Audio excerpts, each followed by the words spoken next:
Hi, hello, and welcome to another Eurovision for Real podcast. I'm your host, Alesia Michelle, and today is exciting. All days are exciting, but this podcast episode's exciting because we are going to be talking about all things semifinal one for the 2025 Eurovision Song Contest. But before we get into the conversation, I got to play that funky theme song.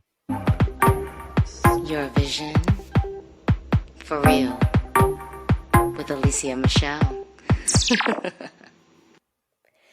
So I am excited to be here because I, again, am not alone. I love the opportunities to talk to you all when I am not alone. And I am going to pass the microphone, the proverbial microphone, over to Andrew from the EurovisionFam.com team.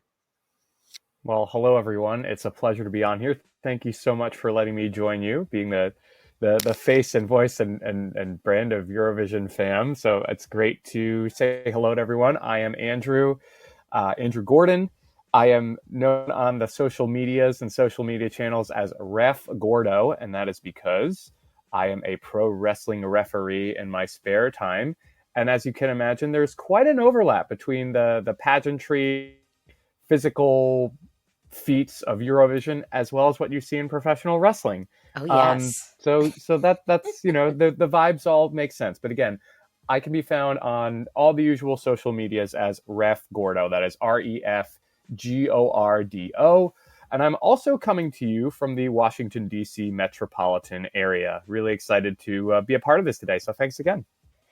Thank you so much. And I mean, I think we just got to hop into this and let's kick off and kind of talk about the running order for the first semifinal because I think there were some interesting picks that they decided to go with. I think Cyprus closing, I get it. I think that that's fine. I personally was hoping for San Marino to close the first semifinal just because it's rousing. It went viral in Italy. Like there's something about it that did feel like a natural closer, in my opinion. But I do think with Cyprus, there's some reliability there. I think Cyprus does tend to stage well. So I think that they're going to have something really impactful on the stage. What do you think about our closer? What do you think about Cyprus closing the first semifinal? What I like about Cypress Closing is it's one of those songs where when I first heard it, I was like, ooh, I think I'm gonna like this more the more that I hear it and the more that I like see it. So having that sort of lasting impression with Cypress, it's like kind of that one that lingers a little bit more in your head. So I'm cool with it. I'm cool with it. It has the right level of sass. It has the right level of that, like, it feels Eurovision-y, right? It feels like it's part of that Eurovision brand. So I think that that's a good thing. Yeah, Cypress is a song that I think when people first heard it, I don't know that I will say, I think people when they first heard it were expecting something a little bit more like run of the mill. I think that they were expecting this just to be sort of this straightforward, like boy bop kind of track. And I actually think Cypress's song is far more interesting than I think people are giving it credit. Like there is some ambition with that track. So yeah, I think Cypress does feel like a Eurovision performance. And so I'm excited. I'm excited kind of to see how Cyprus, figures it out and closes the show. But I am still holding a candle for San Marino. I think San Marino would have been a very good closer. I'm a huge fan of Albania this year. And I think there were some people online talking about well, basically people were wanting Albania to possibly close, but I think Albania is in a great spot. I think it's not too late. I think it comes just early enough to make an impact. People will be home by the time Mm-hmm. Albania goes on. So I think people will remember it. So I think Albania is in a fine place.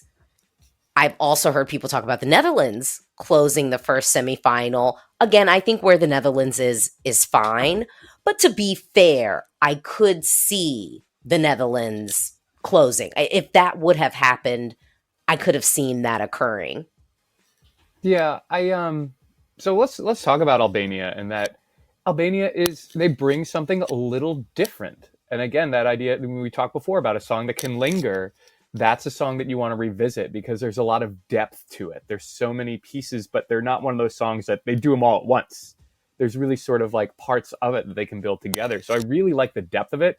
And honestly, putting in that home stretch, I like that. I like that. Yeah, put them in that last five. Send everybody home having that still kind of fresh in their heads. And to your point about the Netherlands, like I feel like it could have gone in one of two places. It could have been that number three spot where like, you really need the energy to start, but then all of a sudden you get right into someone who can really like bring this emotion and really kind of change the flavor of the show as it goes. But I think putting them in that home stretch, right? And after Albania, right? So all of a sudden you have all this depth and texture, and then you bring the emotions in there. I think that would be really really something special. So again, no complaints about the way that they're positioning this order, but all important points to bring up. Yeah, and I want to kind of go back to what you were talking about with Albania because I think there are so many of us in the fandom that do love Albania's song. But I think the key thing that we're not talking about with the song, because yes, it's like giving us ethnic, we're getting native language. There's something about the production of it that feels cool. It feels modern. It feels like something different and a little bit out of the box.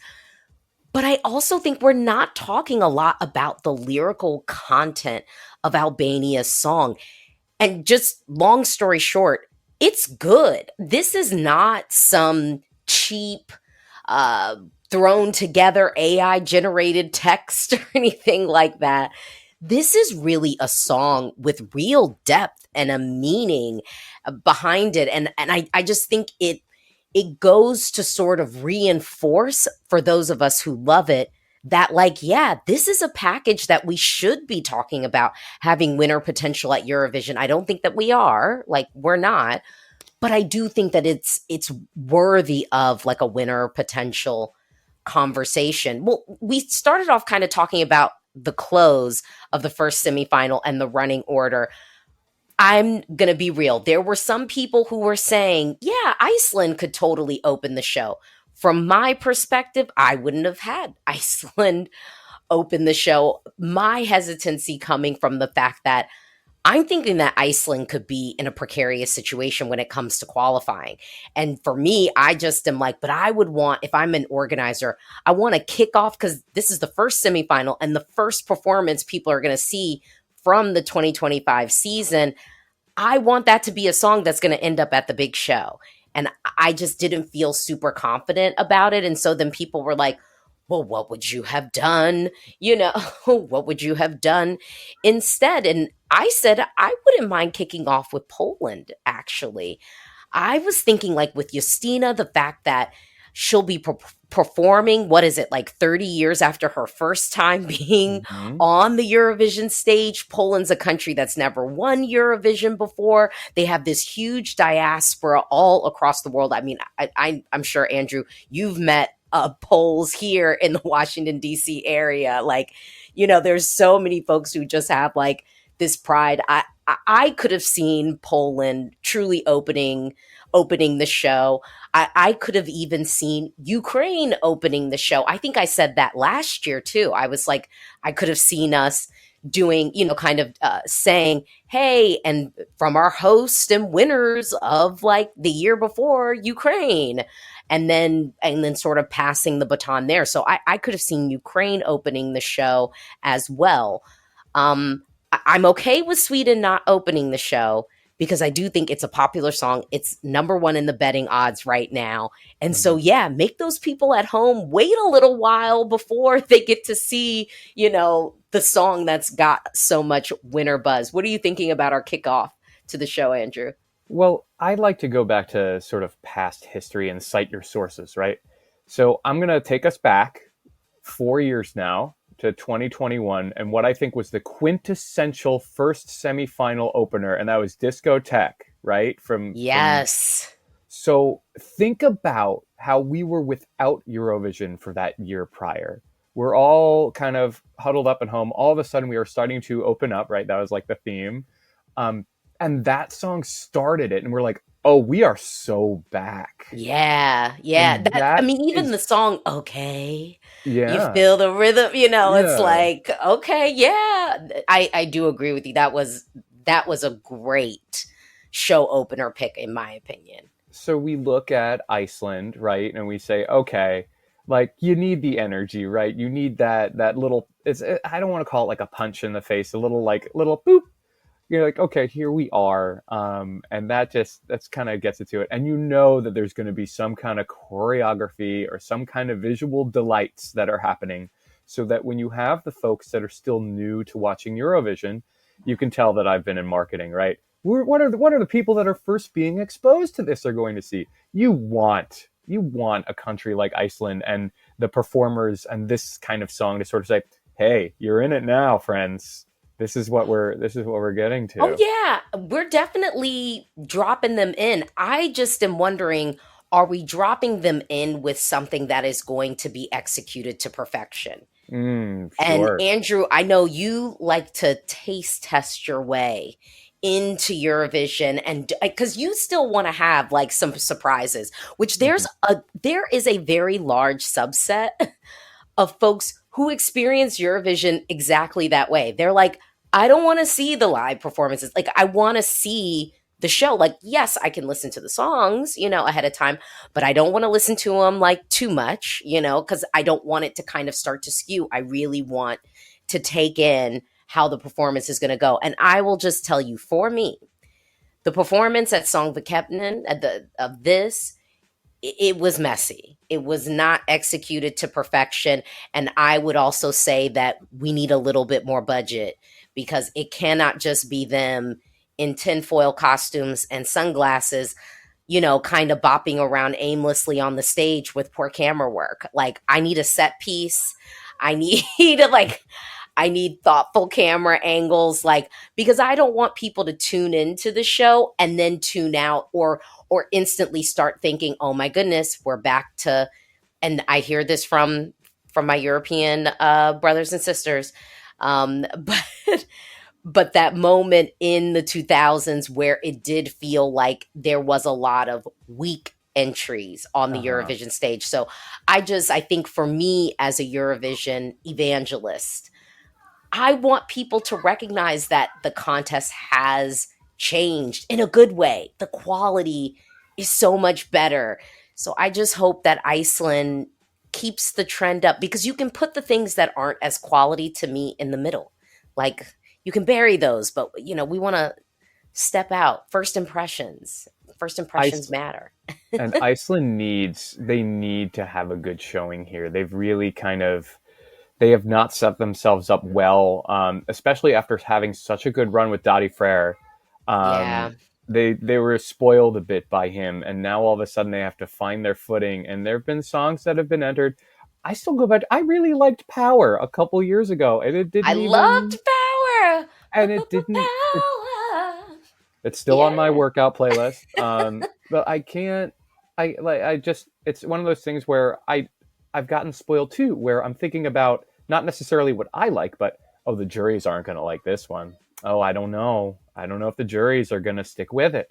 But to your point, like Iceland, do they need to be flawless? No, but do they need to look like they have it more together?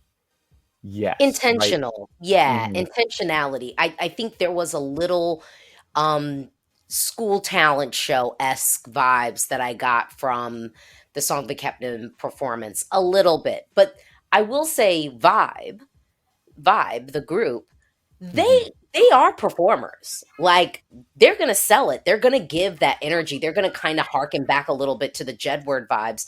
But I'll just, and I know we're gonna talk about qualification later, but spoiler alert, I do feel like yeah, spoiler alert. I'm not living in the confident bucket that Iceland is making it in this semifinal this year, which I think is unfortunate, because yeah, Iceland's another one of those countries that has not won Eurovision before. And they've got such an interesting music scene. I mean, they have legitimate, like, globally known, like, talent in the music industry, like, known for making very, like, forward thinking, electro, even a little bit experimental music. So I want to see them win eventually at Eurovision, and I believe they have the industry to make it happen. I really do.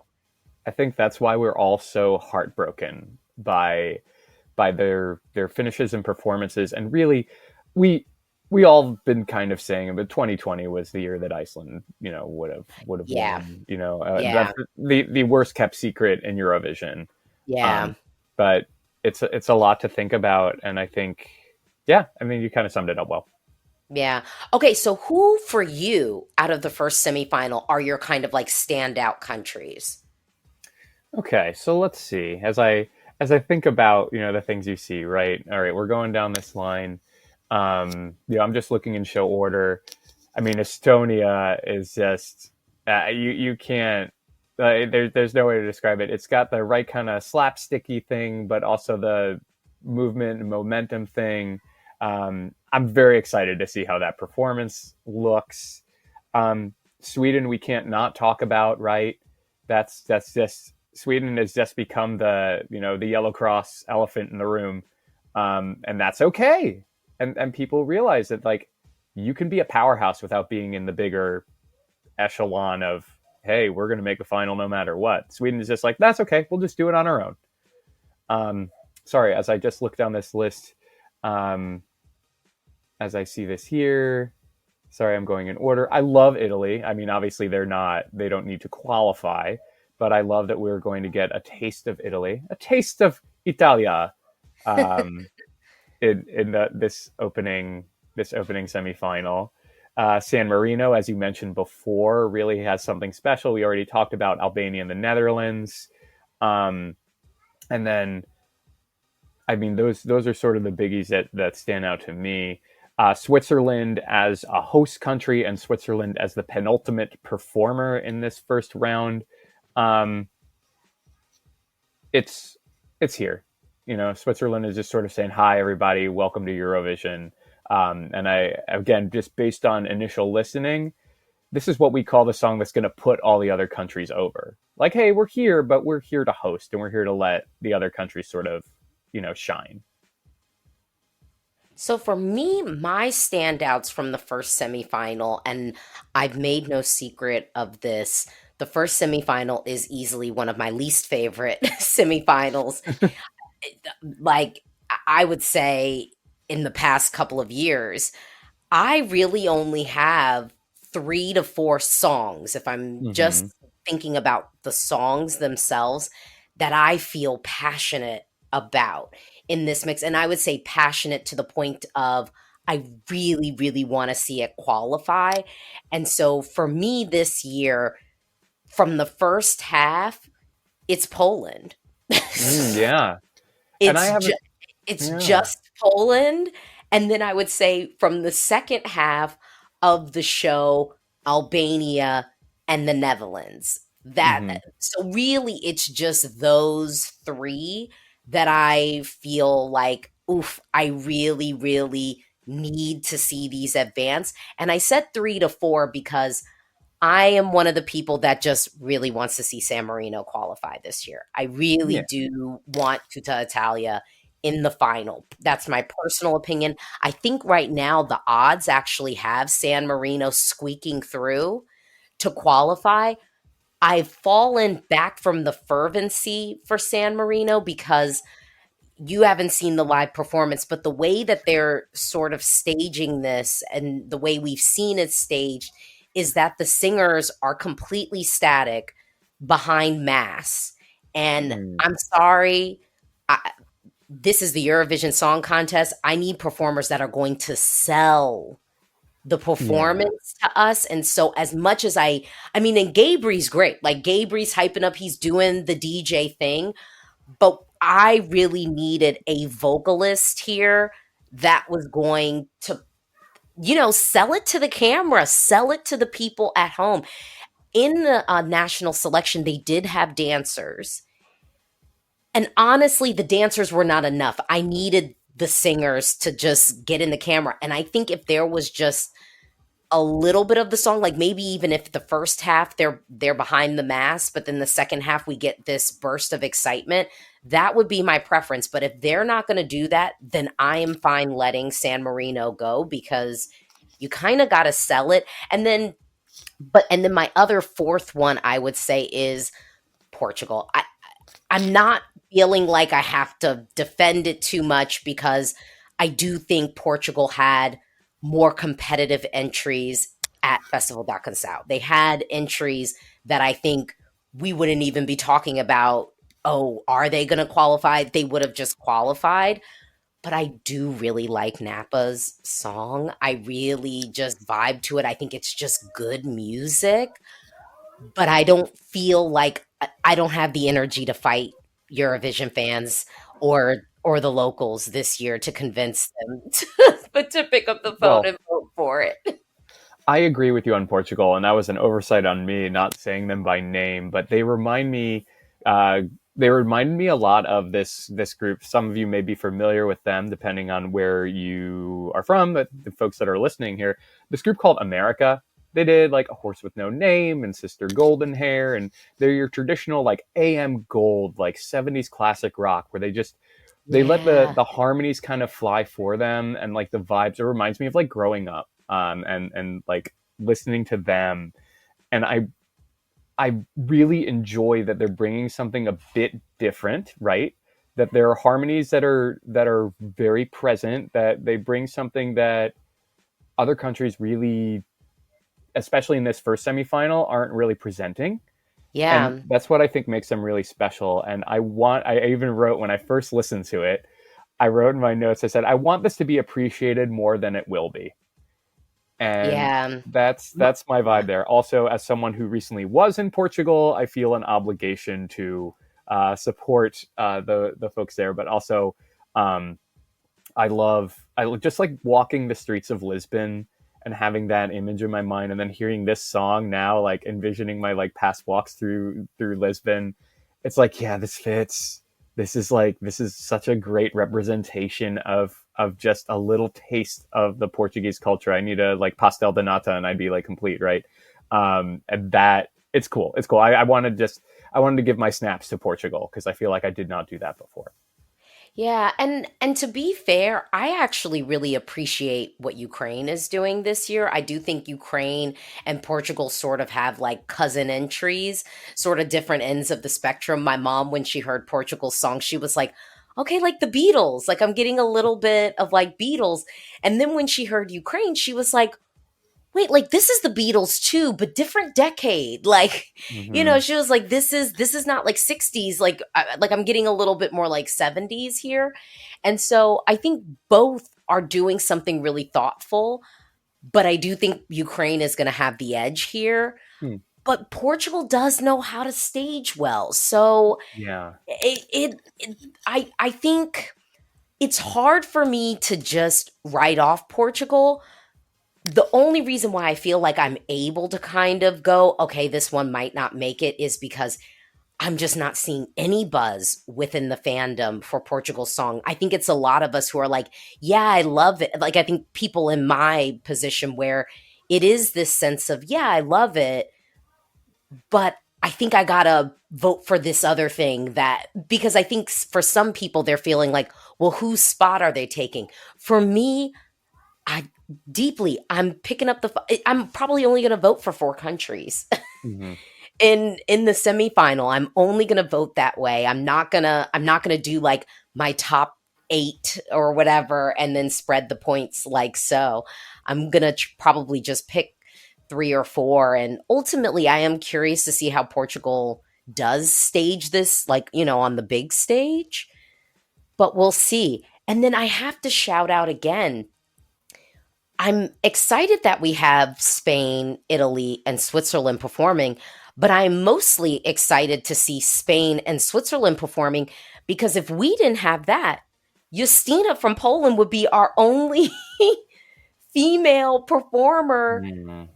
like on the stage, which is so interesting. How did we end up with a whole semifinal that is truly dominated by men? I mean, it's not even like a little bit of a slice. I mean, it is the boys' club semifinal with Justina from from Poland.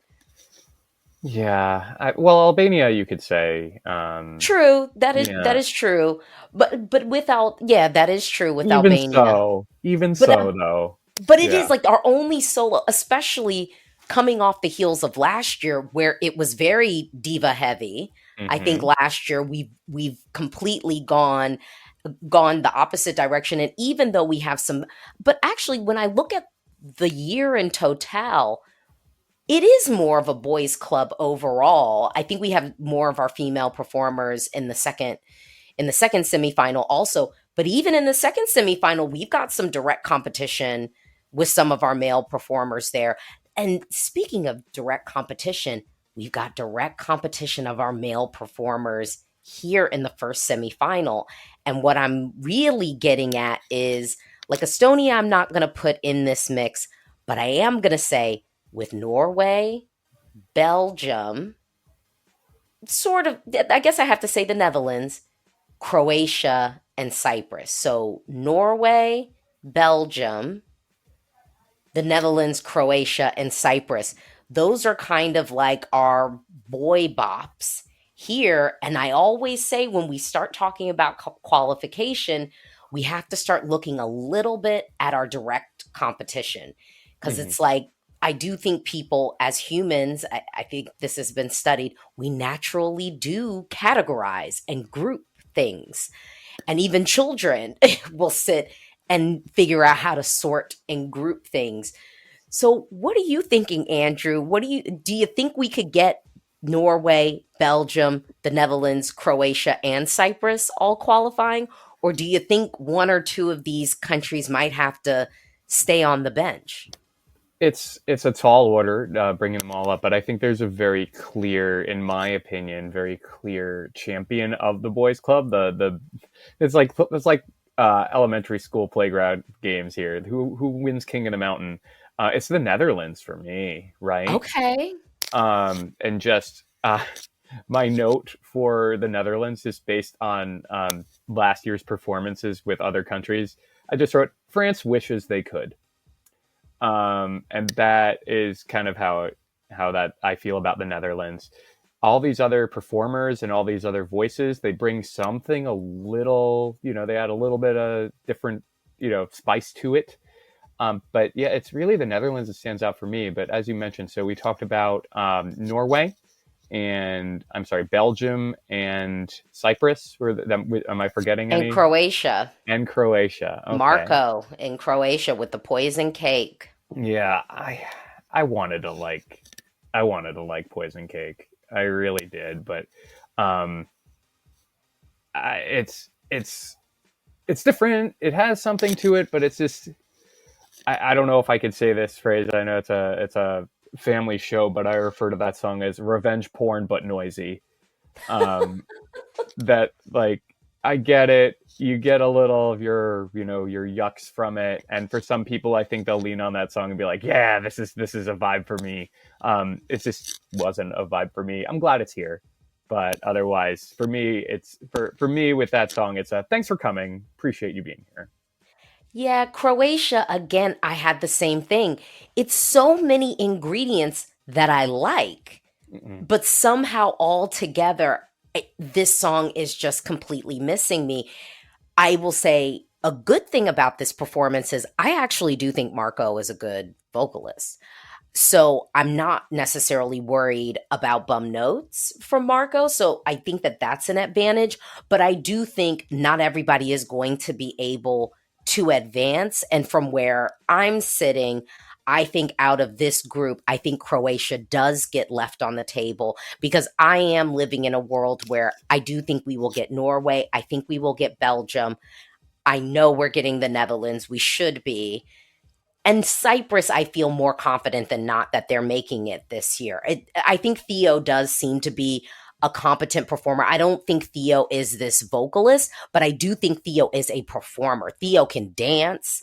I think Theo, and even listening to this song, I think that Theo will be able to deliver this live. Now, if Theo is faltering with the vocals, Cyprus can go ahead and warm themselves up a seat at that bench. Hmm. Like, that is the only thing that I think will take Cyprus down is the vocal, because I think the last time Cyprus got taken down was "Eh, yeah, yeah," and that was because of the vocal. The vocal was not doing what it needed to do. But keep in mind, if we were working with this voting system in 2022, Cyprus did qualify with the televote. So I think Cyprus will be fine, but that vocal has to be tight. Who do you feel? So speaking of qualification, who do you think is definitely out in this semi? In this semi, so I think we already just talked about Croatia, and I think that you are correct in that I think they would be the one out of the boys' club sort of bracket, and I sort of stand by that. I think that Cyprus will bring it. If recent history is any indication, I think that a standalone solo vocalist, he'll bring it. He'll bring it. I feel really good about that. But to your point, I think Croatia is on the outside looking in. And then just looking at the rest of these here. Let's see. I'm just checking. I'm double checking to make sure I've got the order right. Um,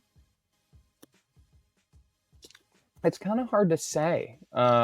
We have Croatian here. We've talked about, and then all these others that I sort of see outside looking in are, I they're either already going to be in the final, right? I look at Switzerland and I say I appreciate it being here, but I think if it were on its own, I don't think it would qualify for the grand final this time.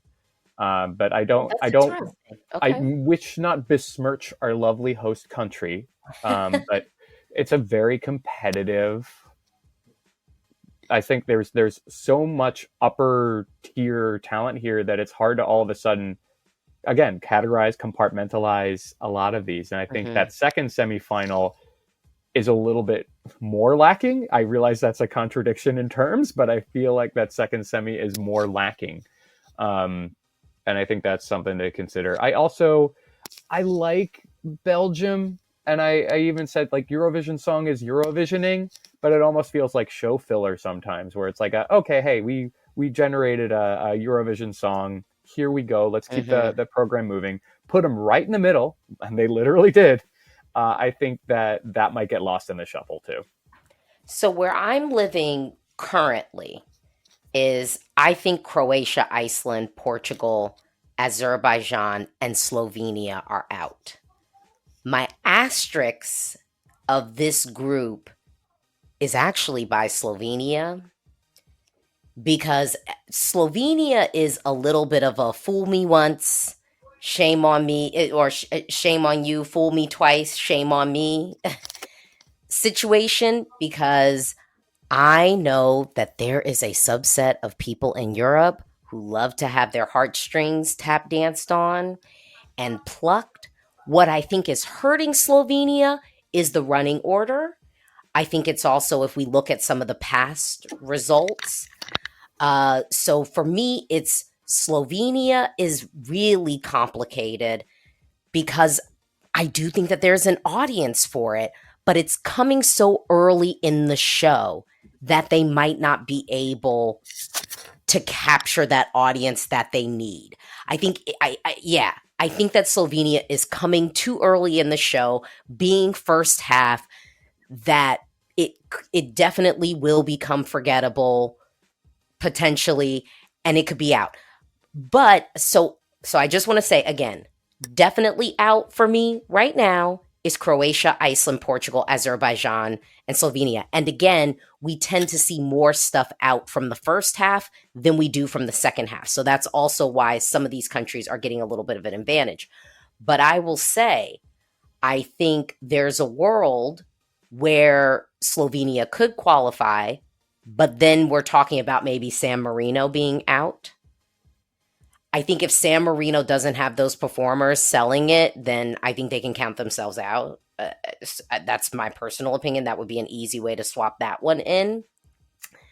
I do think, but I also would say, I think Portugal has more of a shot than what some people think. There is something that's well executed about it already, and Portugal does have a good track record with staging. So Portugal could have a shot, but if they have a shot in, they're taking it from San Marino. And I would say Cyprus could be on the cusp if the vocal is bad. Again, I don't think it's gonna be.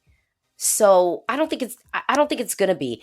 I know there are some people talking about Belgium possibly not qualifying. I'm not living in that world at all. Red Sebastian can sing, and Belgium, although they typically falter with staging, we saw the national selection. I think they're just going to do exactly what they did there, which was great. It was great. It was really really good. So I think we'll be fine there. And we always talk about the sleeper quality of Azerbaijan, because I'll tell you, I actually like Azerbaijan's song this year a lot. I think it's a good song, and Azerbaijan does know how to stage.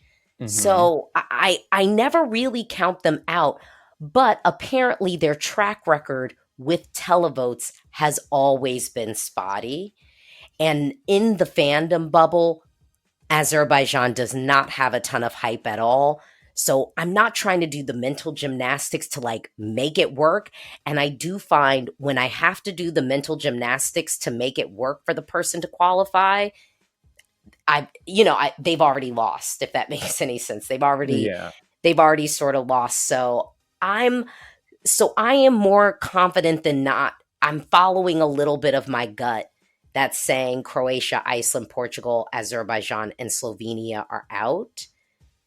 But I I think do know some people in the fandom who love Iceland's track. I have talked to those people where they think it's in. I I don't. Where I are you at? I'm mostly in agreement with how you've set this up. I think I would just like to give a shout out to Slovenia. Um, Thanks for making us all cry so early on in this year's competition. Yeah. Um, I just don't think voting audiences are going to want to hear this song more than once. That's that's the thing I'm leaning with is I think it is sad. I think it does touch some people, but I almost wonder, is it too sad? I have seen the comments of people who are like, "Oh my gosh, when I first saw it, I cried. I think it's beautiful. I resonate with it. I do not want to listen to it again." They're I like, mean, it's like "I don't want to listen to it again." Yeah. certain movies, certain songs, they're beautiful, but you gotta let them go. Yeah. It's the Yeah. sad theme of that song too, right? To your point about Azerbaijan, I'm with you in that. I think it's on that outskirts because, in my opinion, this song could be so good. It's just that I don't like the lead singer's voice. Just doesn't gel with me Okay, personally. you don't like a falsetto. I Okay. mean, I do like a falsetto. I just don't like the way that this Not one this one. is Okay. executed. Again, nothing against their talent or anything like that. But again, this is one of those things that maybe it'll change. Maybe it'll grow on me. Perhaps with again, Azerbaijan has some great staging. We saw it last year, even though their song Yeah. finished not well. That and actually that song I really enjoyed, That but song I liked, but I realized for Europeans that they're off of that. That sounds dated to them. Whereas I think for mm, me, it's like, no, no, no. I was liking that moment in the music scene when we got stuff like that. So yeah, I'm actually kind of bummed because everyone was criticizing Azerbaijan for like buying all their songs from Sweden and stuff. And now that they are doing homegrown, they're being paid dust. Like, and I just, it's sad. It's sad. yeah, they're sort of stuck in that no win situation. And I think as we've come to learn with these with just qualifying, it's who can make the least amount of mistakes, who can play it safe, who can pick one of the winning elements from the songs that have been really popular, and people try to like go to the lab and build a formula that can lead into that success. You know what? I think that's a great spot to end this. Well, thank you for joining me, Andrew. And thank you to everyone who is listening. If you haven't already, please follow, subscribe to the podcast. Thank you so much for listening. I hope everyone has a wonderful day, week, evening, and let's get excited for Eurovision 2025. Thanks so much, everyone.